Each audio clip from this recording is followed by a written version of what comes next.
Bonjour, c'est Isabelle Sansonetti, bienvenue sur mon podcast Injonction et Bistouri. Merci, chère auditrice, chers auditeurs, de me prêter vos oreilles attentives. Pour cet épisode, je suis ravie d'accueillir Sarah Boisse, journaliste et autrice de Par le bout du nez, un récit sensible dans lequel elle livre ce qui a fondé son rapport aux odeurs, aux parfums et à ce sens encore trop souvent méconnu qu'est l'odorat. Comment choisissons-nous notre parfum ? En toute liberté ou influencé par notre culture, notre âge, notre environnement ? Que peut nous apporter une attention redoublée à ce que sent notre vie quotidienne et nos escapades, notamment estivales ? On le découvre ensemble. Micro. Bonjour Sarah, et merci d'accepter mon invitation. Alors tu es journaliste et tu es aussi l'autrice de Par le bout du nez, un livre sensible dans lequel tu racontes ce qui a fondé ton rapport aux odeurs et ce qui t'a amené finalement à développer ton odorat qui est un sens qui est encore trop souvent méconnu. Alors tu décris tout ça dans ton livre, mais pour celles et ceux qui nous écoutent, est-ce que tu peux nous raconter un petit peu ce qui t'a amené justement à expérimenter ce sens, à le développer et à finalement aborder la vie par le bout de ton nez ? Bonjour Isabelle et merci de me recevoir dans ton podcast, je suis ravie d'être là. Alors, revenir aux raisons de mon intérêt pour l'odorat, c'est forcément pour moi revenir en enfance. Je ne pourrais pas vraiment donner une raison précise, c'est juste que j'ai toujours été très connectée à mon nez et au monde des odeurs en général. J'ai toujours été très curieuse en fait de savoir ce que sentaient les choses. En fait, aussi bête que ça puisse paraître, j'ai toujours trouvé formidable que toutes les choses sur cette terre aient une odeur et j'ai toujours eu envie de savoir quelle était cette odeur. Donc je portais beaucoup les choses à mon nez. Et puis je pense que comme beaucoup de curiosité, quand on les assouvit, en fait, on les fait grandir aussi. Donc plus je sentais et plus j'avais envie de sentir. Et au-delà de ça, il y a eu aussi beaucoup de questionnements pour moi qui sont nés dans cette curiosité, c'est-à-dire que très vite, quand on sent les choses qui nous entourent, on se demande pourquoi elles sentent ce qu'elles sentent, comment ça se fait que deux choses qui parfois ont l'air d'être les mêmes ne sentent pas pareil, comment ça se fait que des choses qui n'ont rien à voir ont des odeurs similaires. Pourquoi est-ce que certaines personnes sont très sensibles justement à cette dimension du monde quand d'autres le sont beaucoup moins ? Il y a beaucoup de questions pour moi qui sont nées dans cette curiosité et c'est un petit peu ce que j'ai voulu raconter dans ce livre, Par le bout du nez, une histoire intime des odeurs. Je voulais à la fois revenir sur mon parcours personnel d'être humain justement très olfactif et à la fois raconter comment est-ce que mon parcours de journaliste, puisque je suis devenue journaliste spécialiste des odeurs et du parfum, comment est-ce que ce parcours m'a permis de trouver certaines réponses à mes questions d'enfant, comment est-ce que souvent il m'en a posé d'autres beaucoup plus grandes auxquelles j'aurais jamais de réponse. Voilà. Et alors moi, c'est un épisode que je projette depuis longtemps parce que il me semble que de la même façon qu'il y a des injonctions qui pèsent sur l'apparence physique, j'ai l'impression qu'il y a aussi beaucoup d'injonctions qui pèsent sur la façon de se parfumer, que c'est assez codifié. Alors effectivement, la façon de se parfumer, elle est assez codifiée, je ne sais pas si c'est vraiment le terme, mais c'est sûr qu'on se parfume selon des règles en fait qui dépendent un petit peu de l'époque dans laquelle on se situe. Il y a des modes olfactives, même si on n'en a pas conscience, qui sont en réalité très déterminantes pour nos goûts. Et puis il y a aussi, selon les régions du monde, des typologies d'odeurs qu'on va préférer à d'autres. Et donc même quand on pense se parfumer en toute liberté, on est quand même le fruit de tout un tas des injonctions qui ne sont pas forcément explicites, oui. Mais on se parfume en fonction de son époque et encore une fois de sa zone géographique. Donc ça, c'est important de l'avoir en tête. Aujourd'hui, par exemple, en 2025, on est encore ici en France dans une mode du parfum gourmand. Ça ne veut pas dire que tout le monde porte des parfums gourmands, mais ça veut dire quand même que c'est la famille olfactive qui produit le plus de nouveautés et qui se vend le mieux. Et ça fait quand même pas loin de 30 ans que ça dure. Donc quand bien même on n'a pas conscience de ça, quand bien même on ne s'intéresse pas à la parfumerie, il se trouve que quand on se balade dans la rue, on a tendance à sentir surtout ce genre de parfum et que c'est ça une des particularités de l'odorat. Cette habitude qu'on va avoir de sentir ces notes-là façonne en retour nos goûts. Oui. Donc même si on n'en a pas conscience, on a tendance à favoriser des choses qu'on connaît déjà quand on choisit son parfum et donc on a plus de chances de faire grossir cette tendance de parfum gourmand que de se tourner vers des familles olfactives qui ne seraient pas du tout représentées quand on se balade dans la rue par exemple. Oui. On a une explication sur cette appétence pour ce type d'effluve? Pour le parfum gourmand, alors souvent on nous dit, quand on lit dans la presse des articles sur cette tendance-là, on nous parle de rassurance, de notes qui nous renvoient en enfance, de choses qui sont rassurantes, qui sont appétissantes. Ok, ça c'est sûr que c'est un facteur, mais je crois aussi qu'il y a dans l'industrie du parfum telle qu'elle existe aujourd'hui, qui est une industrie gigantesque avec des enjeux financiers énormes, un besoin de créer des nouveautés dont on sait qu'elles vont marcher. Les marques ont de moins en moins envie de prendre de risques, ce qui est très regrettable. Oui. Et la plupart des parfums qui sortent sur le marché aujourd'hui passent par la moulinette des tests consommateurs, c'est-à-dire qu'une marque qui développe un parfum va d'abord s'assurer auprès d'un panel de consommateurs que X%, généralement c'est 80-90% oui. Des consommateurs non seulement l'aiment, mais se diraient prêts à l'acheter. Or, et ça c'est une spécificité de notre odorat, on a tendance à plus aimer les notes qu'on connaît déjà, les odeurs qu'on connaît déjà. Donc ça veut dire qu'un panel de consommateurs à qui vous présentez un parfum qui ne ressemble à aucun autre, vous avez de bonnes chances qu'ils vous disent que bof, ils l'aiment pas trop, qu'ils ne se verraient pas l'acheter, etc. Alors qu'à l'inverse, si vous leur présentez un parfum qui ressemble un petit peu à des choses qu'ils connaissent déjà, et par exemple donc des notes issues de leur alimentation, ou bien des parfums qui existent déjà et qui marchent déjà bien, qui sont présents dans l'espace public, là vous avez de bien meilleures chances d'avoir ce qu'on appelle un bon testeur, c'est-à-dire un parfum qui, présenté à un panel de consommateurs, va obtenir un bon score. Et donc ça fait que finalement, beaucoup de marques aujourd'hui lancent des jus qui ressemblent déjà à des trucs qui existent, ce dont tout le monde se rend compte, je pense que j'enfonce une porte ouverte en disant ça, et qui vont un peu tous taper dans ce même registre de la gourmandise, parce que effectivement quand vous lancez un parfum qui sent la barbe à papa ou le caramel, vous avez beaucoup de chances que ça évoque quelque chose au consommateur, quelque chose de plaisant, un souvenir plutôt joyeux, plutôt lié à l'enfance, plutôt lié à des moments agréables, et donc vous augmentez vos chances de leur plaire tout simplement. Donc moi je crois que la mode des parfums gourmands, on nous a beaucoup dit notre monde est en crise, les gens ont besoin d'odeurs rassurantes. Ok, c'est une chose, mais je crois aussi que c'est symptomatique d'une industrie qui n'ose plus prendre de risques et qui préfère, encore une fois, se rabattre sur des modèles qui ont déjà fait leurs preuves. Il y a un autre point, je trouve, avec la médecine esthétique, ou en tout cas avec le rapport à l'apparence physique, c'est que la façon dont quelqu'un se parfume, elle peut déranger son entourage de la même façon que des pommettes ou des lèvres un petit peu trop injectées peuvent peut-être déranger des personnes qui croisent ce type de visage. Alors, complètement, à la nuance près, c'est que une personne qui a un visage ou une silhouette ou un détail qui ne nous revient pas, on peut choisir de ne pas la regarder. À l'inverse, quand on est dans la même pièce qu'une personne qui porte un parfum qui nous dérange, on ne peut pas échapper à cette odeur puisqu'on n'a pas de paupières pour les narines, on ne peut pas non plus tourner le nez et ne plus sentir. Donc il y a quelque chose de particulièrement envahissant, je pense, avec les odeurs et je pense que c'est une des raisons pour lesquelles le rapport de certaines personnes à leur odorat peut être vécu comme potentiellement une source de beaucoup de déplaisir, voire de gêne, parce que justement c'est un sens qu'on ne peut pas couper, qu'on ne peut pas mettre en off. Et pour en avoir déjà fait l'expérience, c'est sûr que quand vous vous retrouvez assis au cinéma, par exemple, à côté de quelqu'un qui a un parfum qui vous dérange, parce qu'il sent trop fort, parce que c'est des notes que vous n'aimez pas, ou parce que ça vous rappelle un ex ou quelqu'un qui... on a tous des raisons de ne pas aimer certains parfums. Et ça, c'est vrai que ça peut être des moments assez compliqués. Ou au restaurant. Et là, il y a quand même, j'ai envie de dire, une espèce de bon sens qui voudrait qu'on ne se parfume pas trop quand on va au restaurant. Mais là encore, tu vois, on parlait d'injonction. On est aussi dans une époque qui a tendance à produire des parfums extrêmement puissants.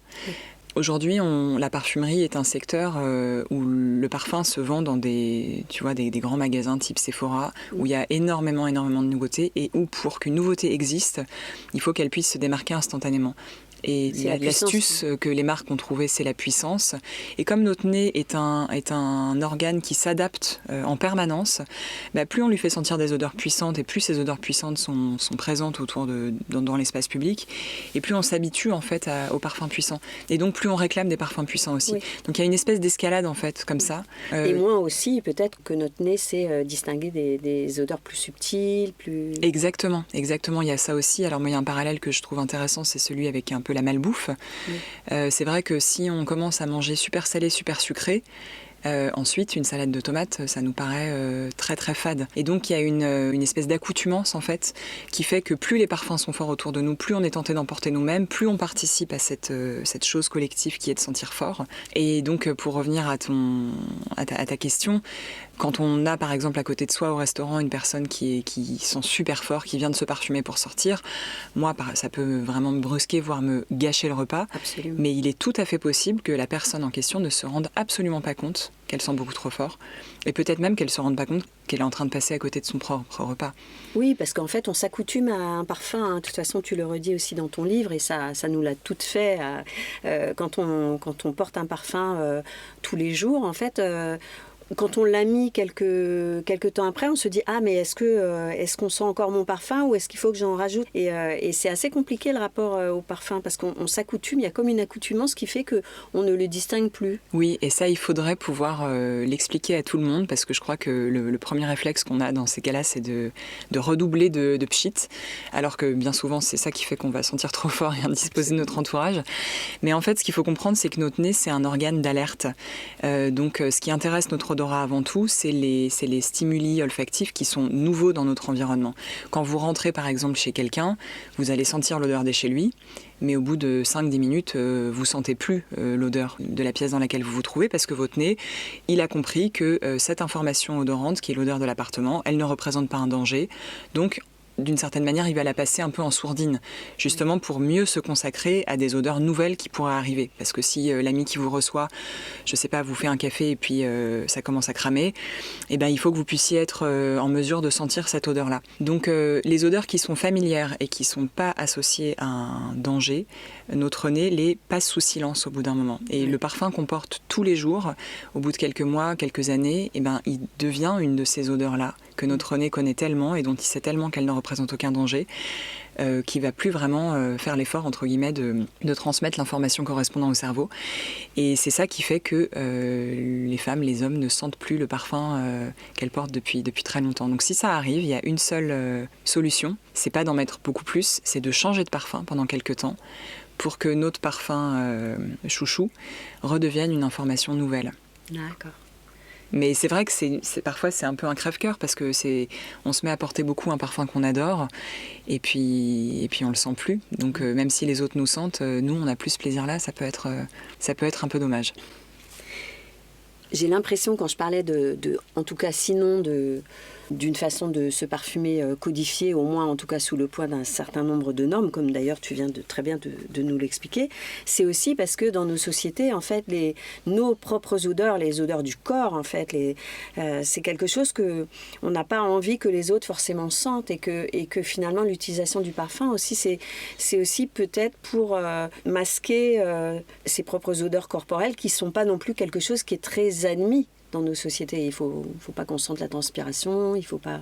Ouais, c'est vrai, mais alors tu vois, je me suis toujours demandé, est-ce qu'on se parfume parce que les odeurs corporelles sont peu admises dans nos sociétés, ou est-ce que les odeurs corporelles sont peu admises dans nos sociétés parce qu'on a pris l'habitude de se parfumer et qu'on a perdu l'habitude de ces odeurs corporelles. Il y a quelque chose que je trouve intéressant de rappeler, c'est que par exemple, il y a un siècle et demi, en France, là à Paris où on se trouve aujourd'hui, la plupart des gens n'avaient pas de douche chez eux, le dentifrice, c'était pas chez tout le monde non plus, le déodorant n'existait pas, et pour autant, je pense pas que les gens passaient leur journée à se dire « Oh là là, mais qu'est-ce que ça pue !»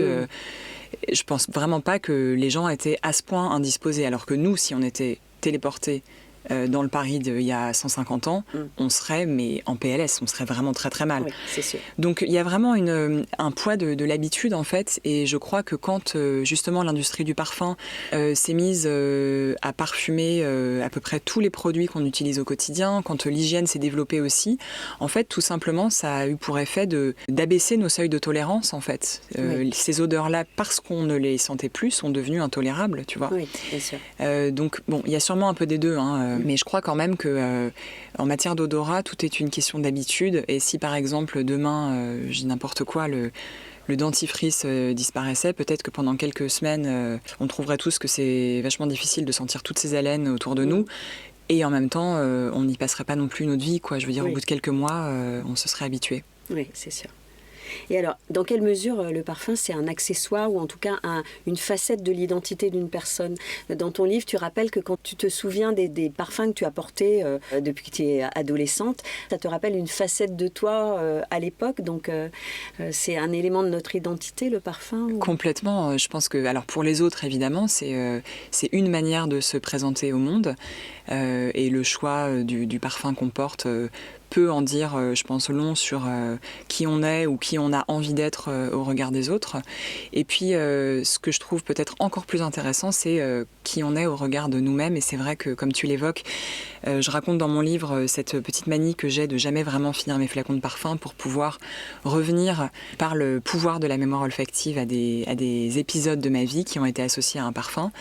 Et à ce moment-là, ce qui remonte, enfin ce que je retrouve dans un parfum, c'est effectivement comme des espèces d'identités un peu révolues de moi, parce que quand je sens un parfum, par exemple, que je portais quand j'étais adolescente, je pense à Envy de Gucci, par exemple, que j'ai beaucoup porté quand j'étais au collège. Bien sûr que je me rappelle un petit peu de choses qui étaient extérieures à moi, mais je me rappelle aussi comme une espèce de climat intérieur, en fait. Oui. Et donc, je pense que pour ça, le parfum peut être une sorte de support d'identité et de mémoire franchement incomparable, et on a tous déjà fait l'expérience de ressentir un parfum qu'on a porté à une période de notre vie, et on voit bien que ce qui remonte, c'est pas seulement des images du monde extérieur, c'est aussi une manière un peu d'être soi-même, quoi. Oui.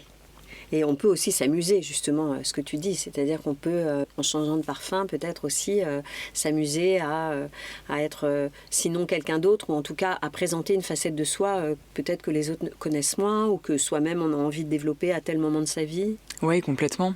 Mais tu vois, aujourd'hui, par exemple, on enregistre cet épisode, il fait un grand soleil à Paris.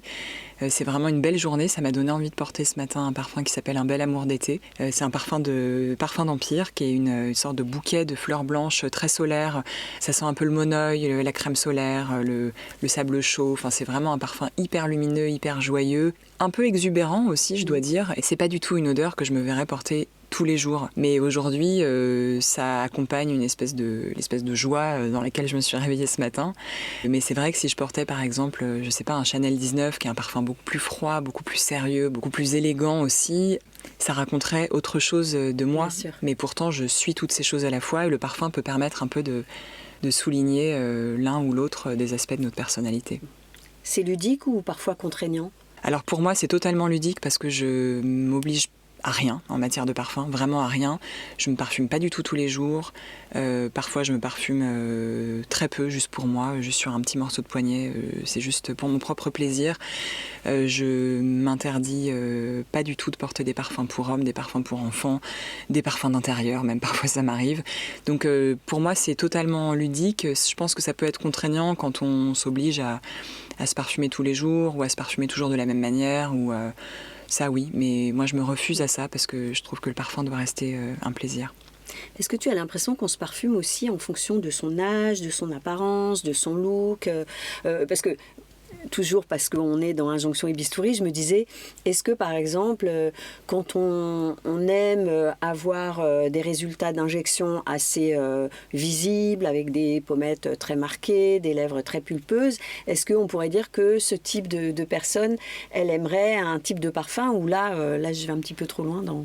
Non, je pense que c'est pertinent comme rapprochement, parce que je crois que assez naturellement, le marketing des parfums nous oriente quand même en fonction de notre âge vers tel ou tel parfum, parce qu'on va s'identifier par exemple à une égérie qui a plutôt notre âge qu'à une fille de 18 ans. Voilà. Mais par contre, si on considère vraiment juste l'odeur, et c'est ça qui est assez magique aussi avec le parfum, à moins de s'intéresser activement à la parfumerie et de pouvoir faire d'autres rapprochements dans sa tête, rien ne prédispose telle personne à porter telle odeur, en fait, au final. Oui. C'est des rapprochements qui sont complètement livrés à la subjectivité et au libre arbitre de chacun. Et donc, moi, je peux croiser une femme de 65 ans, même 70 ans, qui porte un parfum qui, moi, de ce que j'en connais, je l'associerais peut-être plutôt à une très jeune fille. Par exemple, des parfums, justement, sucrés, des odeurs de fruits rouges, de vanille, des trucs un peu enfant, en fait, pour moi, voire un peu puéril.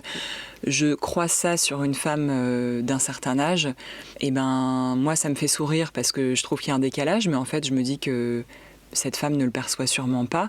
Et quoi qu'il en soit, c'est un décalage qui est beaucoup moins évident que, par exemple, si vous avez 90 ans, que vous vous baladez en mini-jupe, plein de gens vont vous juger ou se dire que c'est pas de votre âge, et probablement que vous-même, vous allez vous dire que c'est pas de votre âge. À l'inverse, si vous avez 15 ans et que vous portez Chanel 5, ou que vous avez 95 ans et que vous portez un parfum vendu comme un parfum d'adolescente, pas beaucoup de gens en fait vont tiquer. Et donc il y a cette liberté-là aussi, comme le parfum n'est pas quelque chose qui se voit, on peut faire beaucoup de choses avec sans choquer en fait. Justement, c'est une question que j'allais te poser parce qu'en fait c'est vrai que les femmes souvent, on est jugées sur la tenue, le maquillage, on en fait trop, on n'en fait pas assez et tout ça. Et j'allais te demander justement, est-ce qu'on peut être jugé sur son sillage? Mais finalement tu dis que pas forcément. Alors encore une fois, à moins de tomber sur une personne qui s'y connaît, et non seulement qui s'y connaît, mais qui a des avis tranchés sur la question. Moi, je crois que quand on s'y connaît et quand on aime vraiment le parfum, la moindre des choses, c'est d'encourager la curiosité de tous et de ne juger personne. Mais par rapport à ce côté invisible du parfum, et ça je le raconte aussi dans mon livre, une des raisons moi, pour lesquelles j'ai commencé à me parfumer de manière très très variée, j'avais comme plein de filles de mon âge à l'époque une collection d'échantillons, donc j'avais le choix de plein de choses différentes chaque jour, c'est que moi j'habitais dans un quartier plutôt populaire où pour le coup les filles étaient extrêmement soumises au regard des hommes et où on pouvait être jugé. Moi je me rappelle que même déjà au collège j'avais bien conscience que si je mettais une jupe il faudrait pas se plaindre si ceci et si cela, et ce regard moi me pesait. Bien sûr. Et j'avais toujours trouvé que le parfum m'offrait une liberté que justement je n'étais pas encore en mesure de prendre avec mon apparence physique, parce que le parfum, je pouvais porter absolument ce que je voulais et personne n'allait le remarquer en fait, vraiment personne, à part 2-3 copines de collège avec qui je partageais cette passion échantillon. Déjà les mecs sur le trottoir d'en face à distance, ils sentent pas ce que je sente. Oui, bien sûr. Quand bien même je doute qu'ils auraient eu quelque chose à en dire. Et puis personne ne fait vraiment attention, enfin beaucoup de gens ne font pas très attention au parfum. Donc ça donne une espèce d'espace de liberté qui moi me paraissait gigantesque, et j'avais l'impression que ça sautait aux yeux de tout le monde, mais de toute évidence non. Et je pense que ça m'a permis de compenser justement toutes les explorations physiques et vestimentaires que je ne pouvais pas faire par ailleurs. J'ai l'impression que jeune, pour les filles en tout cas, c'est vraiment un sentiment que j'ai, on se parfume de manière assez présente. On va dire qu'on souvent on aime les parfums. Moi j'ai porté Opium d'Yves Saint Laurent ado. C'est vrai qu'il y a eu la mode de Angel qui était un parfum extrêmement aussi présent et exubérant, comme tu dis. Est-ce que quand on est... Voilà, est-ce qu'on teste un peu sa féminité en choisissant ce type, ou est-ce qu'on cherche à affirmer sa féminité quand on est jeune et qu'on se parfume de manière un petit peu ostentatoire, ou en tout cas avec des odeurs très très présentes pour les autres? Alors je pense qu'effectivement, surtout à l'adolescence, on pourrait sûrement dire des choses sur le fait que choisir un parfum qui a beaucoup de sillage, c'est aussi une manière d'exister un peu plus fort en fait, et parfois peut-être même que ça vient compenser voilà, le sentiment de pas être assez présent, de pas être assez quelque chose. Sûrement que le parfum joue ce rôle-là. Moi pour ma part, je me rappelle très nettement que disons vers le début du collège, j'ai eu le sentiment que j'étais à un âge où je pouvais un peu décider quelle femme j'allais devenir. Oui. Et franchement, l'éventail des possibilités me paraissait vertigineux. Parce qu'à l'époque, je me serais aussi bien vue faire plein de métiers différents, être plein de personnalités différentes. J'avais l'impression d'être à la fois assez sérieuse et intello, et en même temps potentiellement plutôt drôle et légère. Enfin, je me serais vue vraiment être plein de choses différentes, et finalement c'est comme si le parfum il m'avait permis d'essayer un peu toutes ces personnalités, puisque chacun de ces petits échantillons que j'avais dans ma chambre, il m'ouvrait un petit peu dans mon imaginaire à moi une sorte d'image de telle femme ou de telle femme ou de telle femme. Et c'est comme si j'avais essayé ce vêtement de femme par le biais du parfum, et que ça m'avait permis de préciser un petit peu dans quelle direction j'avais envie d'aller. Donc j'ai pas porté Opium, mais tu vois, je pense que j'aurais très bien pu le porter ado aussi pour voir ce que ça aurait fait d'être ça pour le coup, je sais pas, dans ma tête ça aurait été une femme plutôt forte et sexy, voilà, mais il y avait encore une fois tellement de choses à essayer. C'était un outil pour construire mon identité, je pense. Et on évoque des parfums qui qui justement font penser à une femme dans toute sa féminité, alors qu'a priori, il n'y a pas des parfums féminins ou masculins, même si l'industrie essaie de nous faire croire le contraire. Oui, alors effectivement, il n'y a pas d'odeur masculine ou féminine par essence. Et ça, pour s'en rendre compte, il suffit de voyager un peu. On voit qu'au Moyen-Orient, par exemple, les hommes portent de la rose. Et c'est absolument pas un sujet, hein. C'est certainement pas une transgression. C'est juste que culturellement, on fait les choses comme ça. Nous, en France, on a par exemple cette idée que la lavande, c'est plutôt une odeur masculine ou une odeur détergente. En fait, c'est l'habitude qui nous pousse à assigner des genres ou des fonctions à des odeurs qui, encore une fois, par essence, ne sont que des odeurs en fait. Et je pense qu'on a beaucoup à gagner à explorer aussi un petit peu du côté des parfums masculins par exemple. Mais ce qui est très intéressant, c'est que quand on porte un parfum masculin, surtout un parfum qui est vraiment typé masculin, donc avec des notes un peu boisées, des notes ou justement des notes de vétiver, des notes de lavande ou des structures olfactives qui sont étiquetées masculines comme les fougères, qui sentent un peu la mousse à raser, et ben on se rend compte que les gens tiquent, même des gens qui ne s'intéressent pas à la parfumerie, qui n'ont pas la connaissance même des mots que je viens d'employer, parce que justement ils ont l'habitude de sentir certaines odeurs d'un certain contexte, en l'occurrence le contexte d'un mec, et ben vont trouver étrange de sentir sur une femme par exemple une odeur de mousse à raser. Oui. Ce qui montre bien que notre odorat, en fait, qu'on le veuille ou qu'on le veuille pas, qu'on y fasse attention ou pas, il fonctionne en permanence et il associe justement des odeurs à des contextes. Oui. Et c'est un petit peu ça, quand je disais tout à l'heure que c'est un organe d'alerte, son premier rôle, c'est de déterminer quand il y a une inadéquation entre une odeur et un contexte. Si je rentre chez moi et que ça sent pas une odeur de chez moi, je vais immédiatement m'en rendre compte. Si une femme porte une odeur que j'associe à un homme, ça va me faire tiquer aussi. Oui. Et c'est amusant de jouer avec ça. Et tu trouves qu'on a beaucoup d'idées reçues sur l'odorat, sur le parfum ? Eh bien peut-être, j'allais dire pas assez, parce que je trouve que c'est des sujets dont on parle trop peu. S'il y avait des idées reçues, ce serait qu'il y aurait des idées tout court et ce serait déjà un bon début. Mais l'idée reçue principale sur l'odorat, c'est que ça sert à rien, que c'est un sens un peu secondaire, un peu accessoire, alors que c'est un sens qui est formidablement important, à la fois pour notre survie, mais aussi pour notre rapport aux autres, pour notre mémoire, pour notre sentiment d'identité, pour énormément de choses. En fait, ce sens nous est utile au quotidien. Mais c'est vrai que moi, par exemple, quand je dis que je m'intéresse à l'odorat, que j'écris sur l'odorat, que c'est le seul sujet sur lequel j'écris, les gens ont souvent pour premier réflexe de me dire « Ah bon, mais c'est super pointu, c'est super niche ». Et je pense de se demander un peu qu'est-ce que je peux bien avoir à raconter sur l'odorat. Mais c'est vrai. Et moi-même, il m'arrive de me dire « Bon, je vais pas tarder à avoir épuisé le sujet ».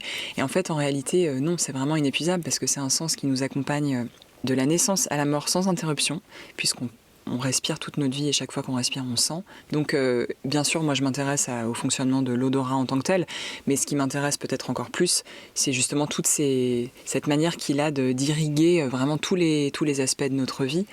Et ça, on s'en rend compte souvent quand notre odorat est affecté. Alors, donc, il y a beaucoup de gens qui ont connu une perte d'odorat transitoire avec le Covid, mais il y a plein de maladies de la sphère ORL qui peuvent, en tout cas, un peu chanter notre odorat. Et finalement, c'est là qu'on se rend compte à quel point l'odorat, c'est capital. C'est quand on en a perdu une partie. Ça m'est arrivé, pour tout le dire, à la suite d'une sinusite carabinée. Et je trouve qu'on peut être totalement déstabilisé parce que, justement, on a l'impression de pas participer de la même façon au monde qui nous entoure, alors qu'on vit des choses grâce à notre odorat tous les jours, et que quand on les vit moins bien ou moins fort et qu'on est coupé un peu de ce que vivent les autres, c'est là qu'on s'aperçoit de sa dimension totalement essentielle. Oui, tout à fait. Et c'est vrai que pour ça, le Covid a été, je pense, un peu un tournant, parce que beaucoup de personnes ont vécu cette perte d'odorat et se sont rendues compte en creux, en fait, de l'importance qu'a l'odorat quand il fonctionne normalement.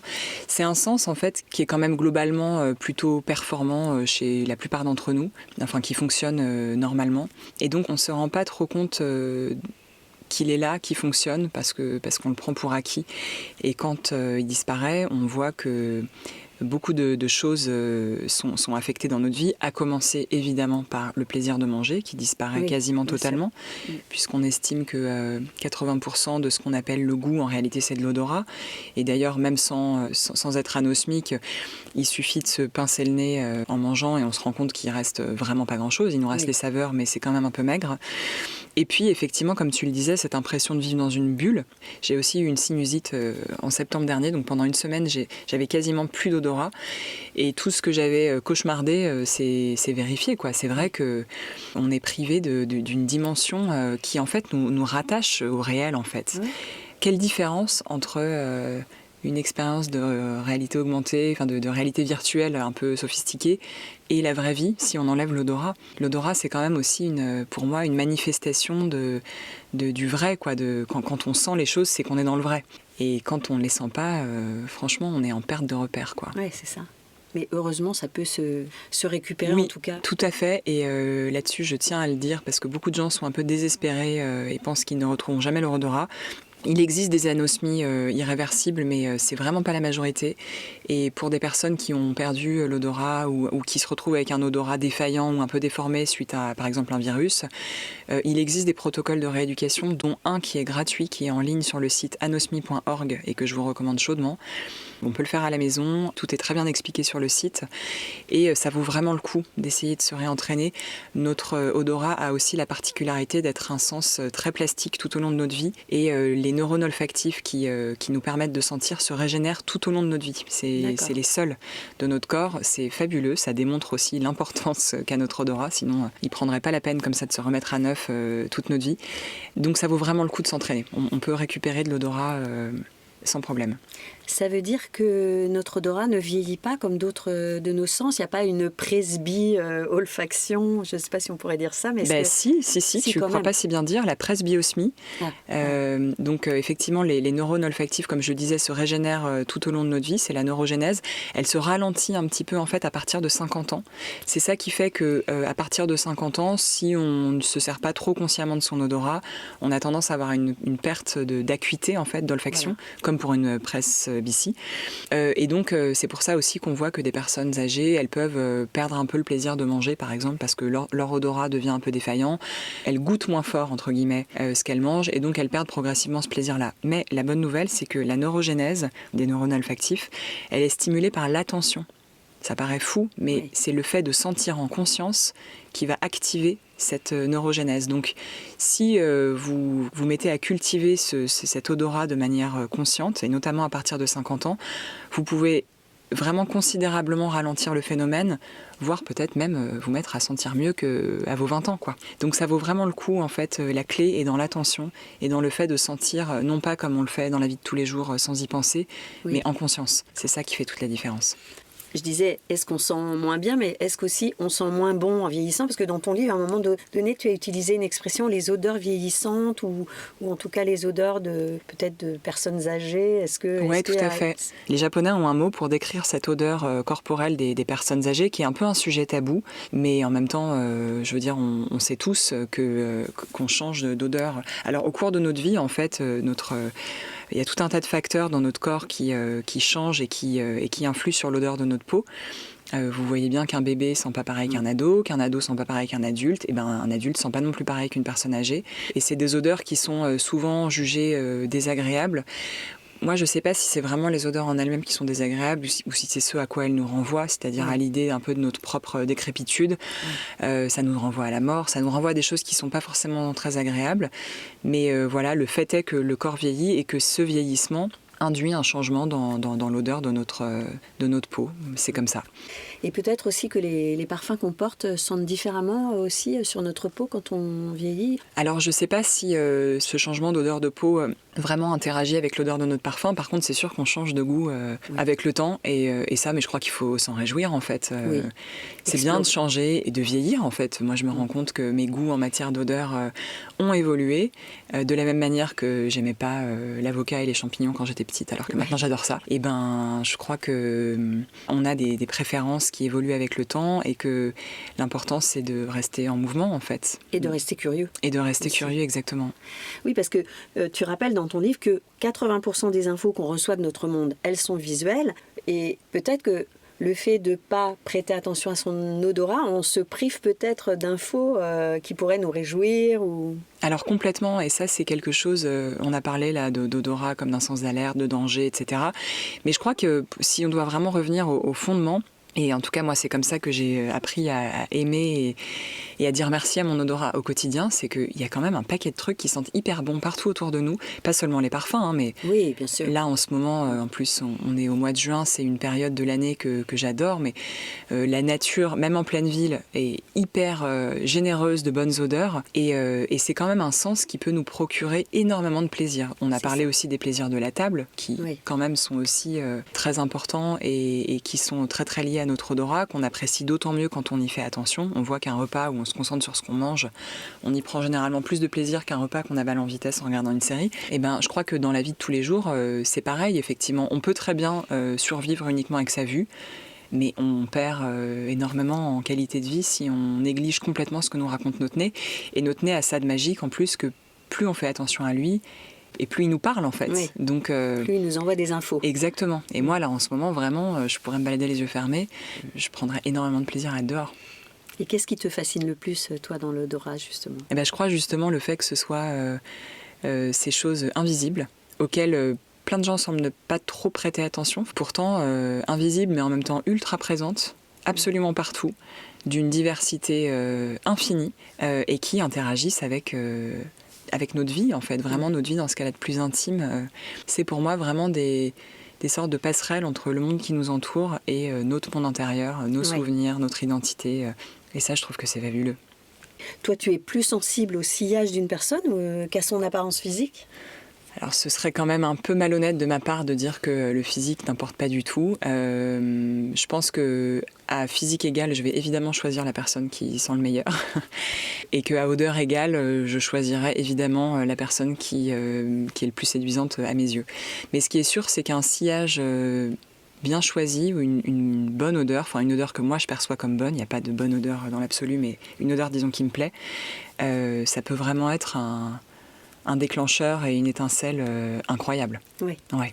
De relation, de complicité, Alors soit d'attirance vraiment, ça peut être un facteur d'attraction très fort, mais ça peut être aussi effectivement, par exemple dans une relation plus amicale, quelqu'un qui porte un parfum qui me parle ou qui m'interpelle, pour tout un tas de raisons, hein, soit parce que c'est un parfum que j'ai porté moi, ou parce que c'est un parfum qui me rappelle quelqu'un, ou parce que c'est un parfum qui me rappelle quelque chose, ou parce que justement c'est un parfum que j'ai jamais senti.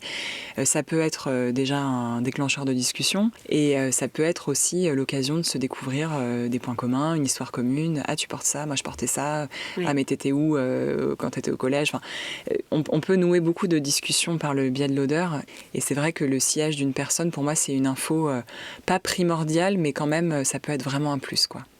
Et aussi, quand on voyage pour découvrir des villes, d'autres terres que les nôtres, finalement, souvent, c'est peut-être là que l'odorat se manifeste le plus. Finalement, c'est quand on est dans un environnement totalement différent du nôtre, non ? Peut-être qu'on est plus sensible. Exactement, justement. Justement parce que l'odorat, on y revient à ce sens d'alerte qui, quand il est dans un environnement habituel avec des odeurs qu'il connaît, il se met un peu en veille. Et les voyages ont ça de génial que ça nous réveille le nez parce que tout d'un coup, notre nez va être titillé par des odeurs dont il n'a pas l'habitude, des odeurs qui sont moins familières. Et donc ça nous oblige en quelque sorte, enfin, ça fait passer au premier plan de notre conscience les informations odorantes. Et moi j'adore être en voyage, même pas forcément très loin, hein, mais changer un peu de paysage, changer d'alimentation, ça met l'odorat en éveil. J'aime bien aussi quand tu racontes, quand tu es à l'étranger, notamment au Brésil, et que tu vas dans les supermarchés pour aller voir, aller sentir surtout les odeurs de propre, la façon dont une lessive est parfumée dans un autre pays et tout ça, c'est une façon aussi de rester éveillé par rapport à un nouveau pays. Ouais, c'est une façon d'appréhender un nouveau pays autrement que par les paysages, parce que c'est vrai que pareil, quand on parle de voyage, souvent on s'imagine voir des nouvelles choses, et c'est sûr que c'est génial, mais sentir des nouvelles choses, pour moi, c'est un plaisir dingue. Et comme j'ai toujours été fascinée par la vie des autres, qu'est-ce que ça fait que d'être quelqu'un d'autre? Je crois que c'est une question à laquelle, que je me poserai toujours et à laquelle j'aurai bien évidemment jamais de réponse. Et je trouve que par les odeurs du quotidien, justement les odeurs de supermarché, les odeurs de lessive, les odeurs de maison ou les produits vraiment alimentaires les plus basiques, on peut avoir une espèce de petit aperçu de ce que sent la vie des autres, justement. Et c'est forcément quelque chose de très intime, puisque c'est vraiment des odeurs qui font partie de la vie de tous les jours, quoi. Et ça, je trouve que c'est inestimable. Et c'est quelque chose qu'on ne peut avoir qu'en se déplaçant. Oui. Autant le Brésil, j'aurais pu le visiter presque de fond en comble derrière mon ordinateur, en regardant des vidéos, des documentaires, en me baladant sur Google Maps. Enfin, je veux dire, il y aurait plein de manières d'appréhender le Brésil avec les yeux à distance. Autant les odeurs d'un lieu, on peut les connaître qu'en y étant allé. Et ça, moi, ça me réjouit parce que c'est une des dernières choses finalement qui résiste à la digitalisation de notre monde. Les odeurs, pour l'instant, elles exigent notre présence physique dans un lieu et elles exigent aussi notre présence à nous-mêmes pour prendre conscience et faire attention à ces informations. Et j'imagine que tout ça, tu le transmets à tes filles. Alors oui, effectivement, j'ai 2 filles à qui je transmets pas forcément, je leur fais pas par exemple des séances d'olfaction à la maison, je leur dis pas venez sentir mes parfums et tout. Par contre, ce dont je me rends compte maintenant qu'elles grandissent et qu'elles verbalisent un peu tout ça, c'est que pour moi, c'est tout naturel de parler des odeurs de la même manière que je dirais tiens, regarde, il y a un oiseau. Je peux dire tiens, ça sent telle ou telle chose. Et ça, je remarque avec le temps, maintenant elles ont presque 9 et 5 ans, que pour elles, les odeurs sont un sujet de discussion un peu comme un autre. Et elles peuvent m'interpeller pour me dire tiens, tu trouves pas que ça sent ça ? Ou tiens, regarde, c'est marrant, ma main, elle sent, je sais pas. Et j'ai l'impression que les enfants, ils ont plus, entre guillemets, d'odorat, ou en tout cas, certains peut-être l'expriment plus que d'autres, mais... Oui, je pense effectivement que les enfants qui n'ont pas encore été trop façonnés par une éducation, justement, l'odorat, c'est quand même un sens... beaucoup de parents, quand ils voient leur enfant sentir leur assiette avant de planter la fourchette dedans, vont les gronder parce que c'est mal poli. En réalité, c'est non seulement c'est pas particulièrement mal poli quand on y pense bien, mais en plus c'est même c'est logique. C'est même plutôt logique, voire bon pour la santé, puisque le fait de sentir la nourriture permet de lancer le processus de digestion. On va mieux digérer quelque chose qu'on a senti auparavant, et puis ça permet aussi au cas où de repérer s'il y a quelque chose qui va pas dans son assiette. Donc il y a vraiment rien à redire à ça, mais le fait est que les parents généralement reprennent leur enfant qui sent leur assiette parce qu'ils pensent que ça veut dire que leur nourriture est suspecte ou voir qu'elle est pas bonne. Et c'est vrai aussi que comme l'odorat est un sens dont on parle si peu, les enfants, en fait, par adaptation, ils vont comprendre que si avec leurs copains dans la cour de récré, ils se mettent à parler des odeurs, ils vont probablement pas avoir beaucoup d'enthousiasme de l'autre côté. Donc je pense que les enfants, de manière plus ou moins consciente, ils finissent par réprimer un petit peu cet élan qu'ils auraient vers les odeurs comme vers n'importe quel autre sens. Donc à mon avis, ce qu'on peut faire en tant que parents, sans forcément, encore une fois, mettre en place des choses très compliquées, mais c'est simplement reconnaître pour nous-mêmes que l'odorat a sa place dans le monde, que notre expérience du monde, elle est en partie olfactive. Pourquoi pas le verbaliser de temps en temps ? Et effectivement, je crois que les enfants suivent assez naturellement. Alors, il y a un chapitre où tu pousses une sorte de coup de gueule, on va dire, et tu trouves que le patriarcat a réussi à nous faire croire que le sang de nos règles sent mauvais. Ça t'indigne beaucoup, et donc tu parles du jour où tu découvres que les serviettes hygiéniques, certaines en tout cas, sont parfumées, et ça te met en colère. Effectivement, il y a là une prise de pouvoir sur les odeurs corporelles féminines. Oui. Et il y a une prise de pouvoir qui est insidieuse, puisque l'épisode que je raconte donc dans ce chapitre, c'est moi découvrant que les serviettes hygiéniques que j'achète depuis toujours sont soudainement devenues parfumées sans qu'aucune mention ne soit faite à ça sur le paquet. Et j'estime que la moindre des choses, ce serait de nous laisser le choix de parfumer cette odeur ou pas. Et je trouve aussi que ça envoie un message qui est très insidieux et qui est très délétère, qui est que l'odeur de nos règles est suffisamment mauvaise pour mériter d'être couverte, ce qui est quand même hyper discutable. Je veux dire, moi, l'odeur du sang de mes règles ne m'a jamais dérangée. Je vois pas franchement qui d'autre que moi-même ça pourrait déranger, donc j'aimerais au moins avoir le choix de le parfumer ou pas.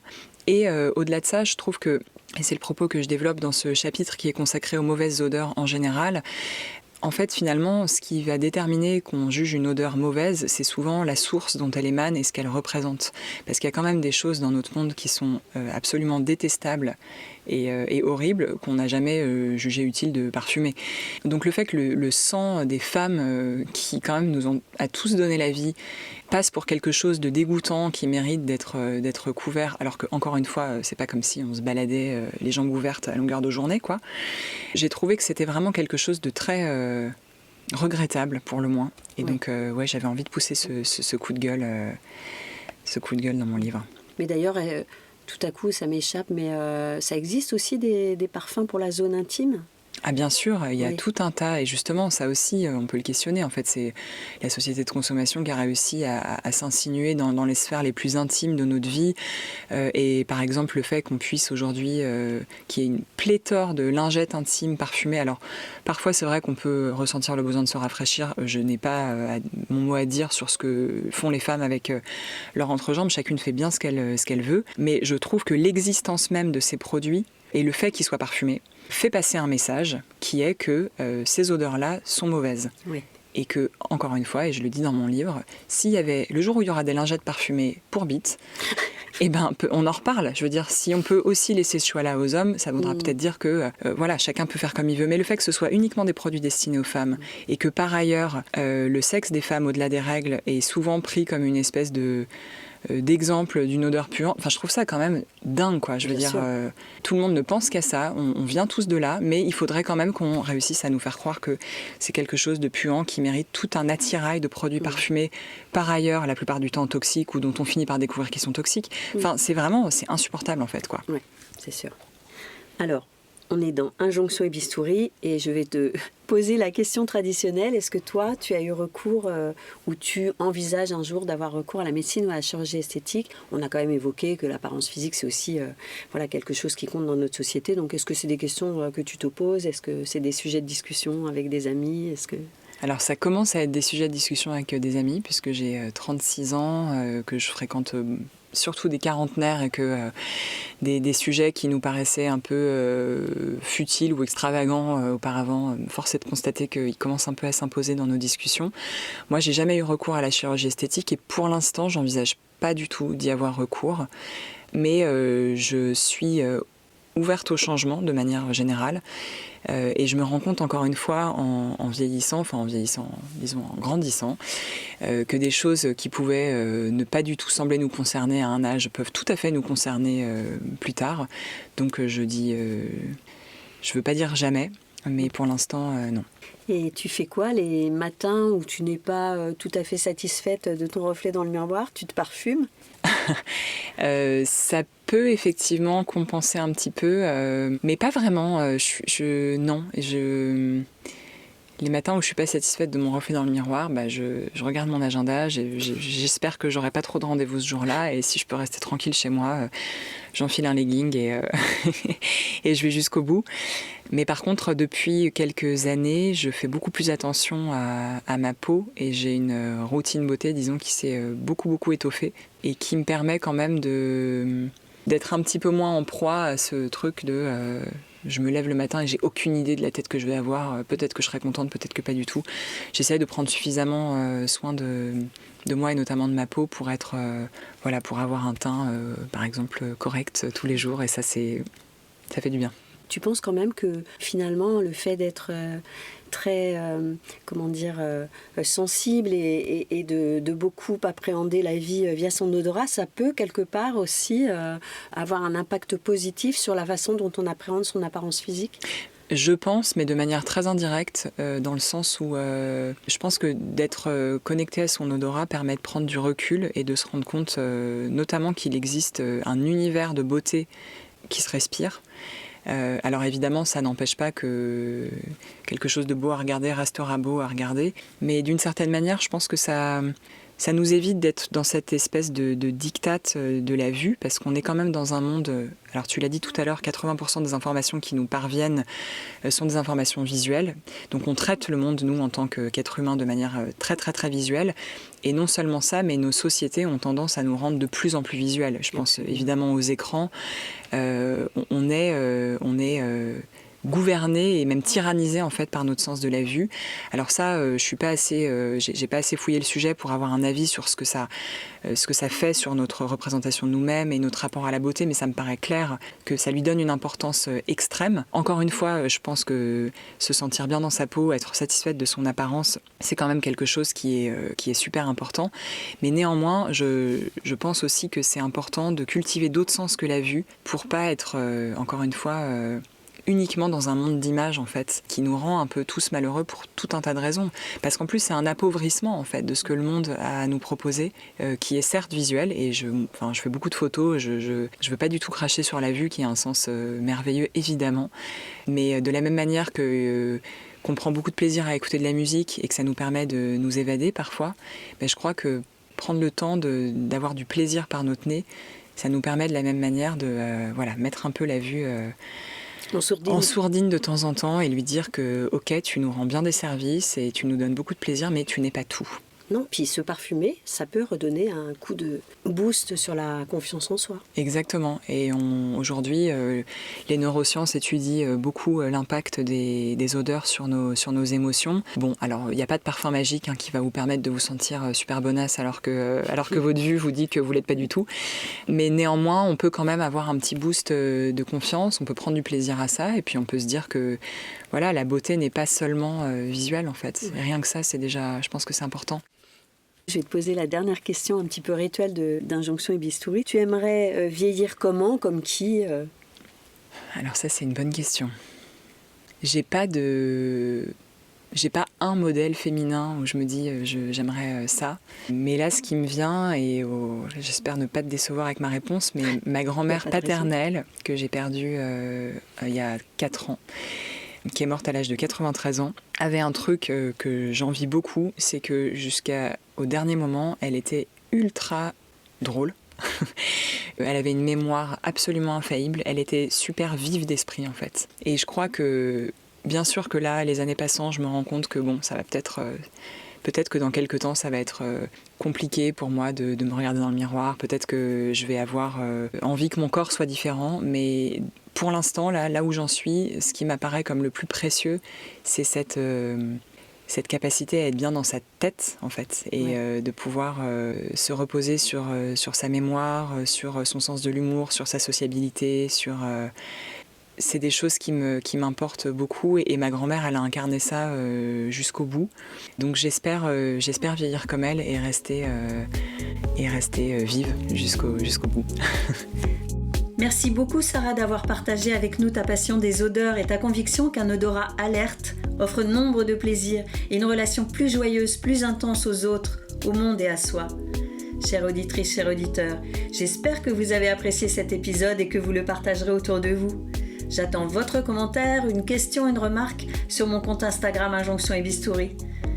N'oubliez pas bien sûr de vous abonner et de mettre 5 étoiles sur votre plateforme préférée. C'est précieux pour les écoutes et la visibilité de ce podcast indépendant. Allez, je vous laisse. Prenez soin de vous et à vos écouteurs dans quelques semaines pour un nouvel épisode sans retouche.